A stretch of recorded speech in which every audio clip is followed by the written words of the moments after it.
Mına sizge Çornorechka деген türkü var. Partizan türküsü ekpeçka aytayım. Aytınız. Hepsini aytınız.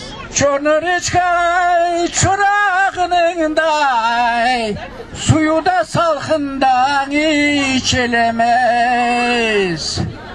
Ah ne kadar da rakıda şarap çok olsa da, yine de soy sopsuzdan içilemez. Çornorechka boylarında bir yececik da bulunudum. Yağmur kibikta kurşunda yağdı dağa, sağ yanımdan da uğruldum. Ah neleyim da anacığım da, yaralarımı da baylamağa da kimsem da yoktu.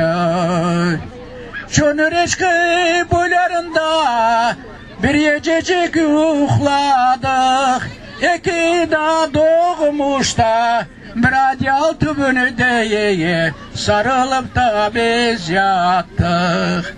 Ah neleyim, vah neleyim da anacığım da, yazım da bu iledir.